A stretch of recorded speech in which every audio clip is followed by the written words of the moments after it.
السلام عليكم ورحمة الله وبركاته. اللهم صل وسلم وبارك عليك يا حبيبي يا رسول الله. ازيكم يا بنات، عاملين ايه؟ يا رب دايما تكونوا بخير. كل سنة وانتم طيبين بمناسبة خروج شهر رمضان الكريم علينا. يا رب يجعله يا رب شهر الخير واليمن والبركات عليكم، اللهم امين يا رب العالمين. النهارده ان شاء الله هبتدي معاكم الفيديو النهارده.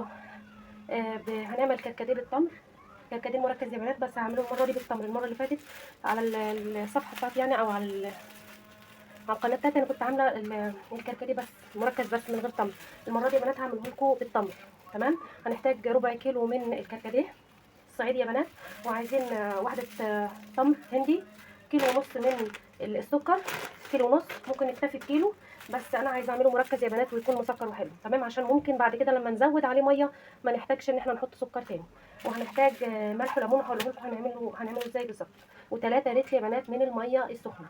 واحده واحده كده مع بعض وهنعمله. اول حاجه طبعا هنقي الكركديه بتاعي، هنقيه كويس. بعد كده هغسله، الشاهد عليه شويه كده، هغسله وارجع لكم تاني يا بنات. ورجعنا تاني يا بنات مع بعض. حله كده، نجيب حله يا بنات، وبعد ما غسلنا الكركديه يا بنات، مش نغسله يعني نغسله ونخمره، لا ده احنا نشهد عليه. يعني ايه نشهد عليه؟ يعني نشطفه كده، ننقيه الاول وبعد كده نشطفه، علشان لو في عفره في رمل اي حاجه نتخلص منها. تمام تمام. وده يا بنات هنحط كيلو ونص من السكر. تمام.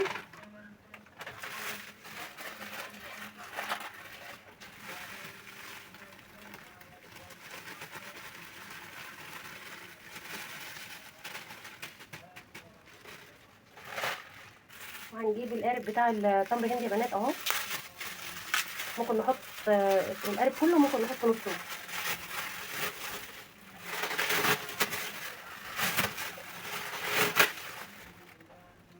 اهو يا بنات.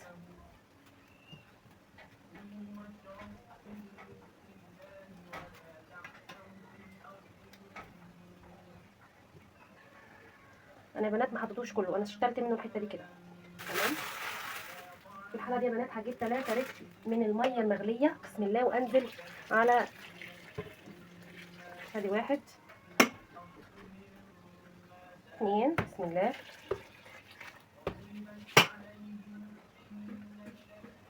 3.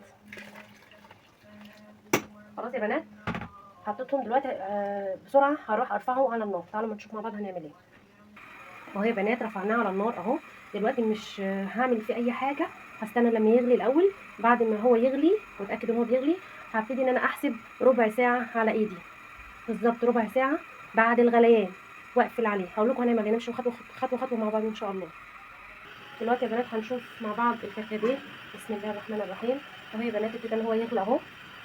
في الوقت ده يا بنات انا هحسب ايه يا بنات؟ بسم الله الرحمن الرحيم، ربع ساعه بالظبط. وبعد كده هقفل عليه ربع ساعه يا بنات. بس الاول هنضيف نص معلقه من ملح الليمون يا بنات، نص معلقه. دي ماده حافظه يا بنات، دي الماده الحافظه بتاعته.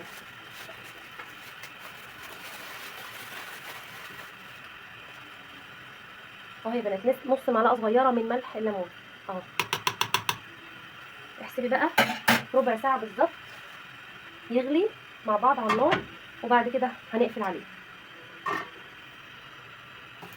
ودلوقتي يا بنات هنشوف هو غلى كده لمده ربع ساعه. تمام يا بنات. انا هقفل عليه النار. تمام. واسيبه يبرد تماما، ويستحسن ان احنا نعمله من بالليل ونسيبه لتاني يوم علشان نصفيه. تمام. هسيبه خالص، اقفل عليه اهو النار، وهسيبه يبرد تماما.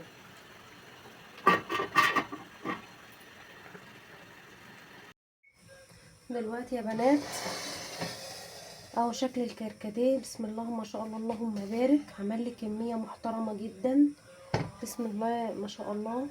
دلوقتي انا هصفيه واوريهولكم. تمام يا بنات، عشان ما يحصلش طرطشه. دقيقه وراجع لكم.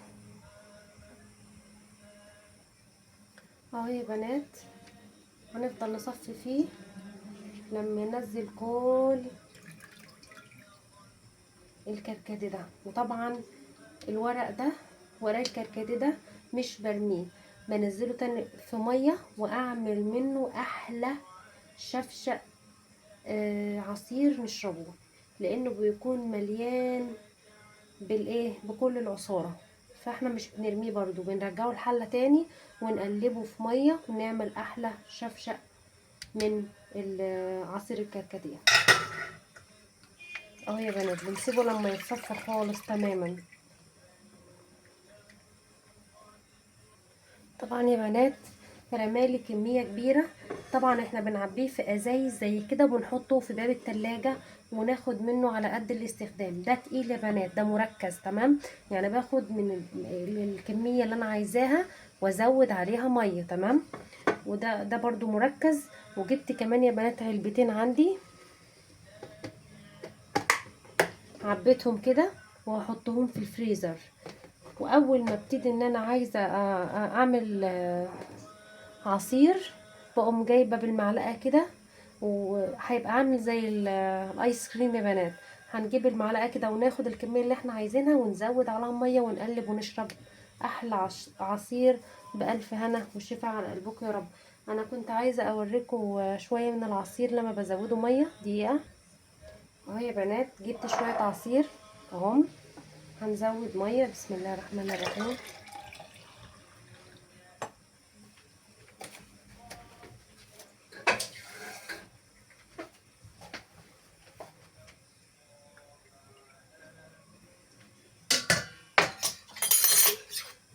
طبعا لو في تلج يبقى تمام قوي.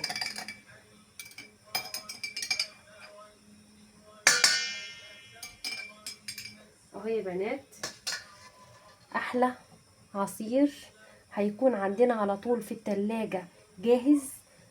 حد جاي لنا، ضيف جاي لنا، احنا هيكون عندنا جاهز نقدر نستخدمه على طول بسرعة من غير اي مجهود.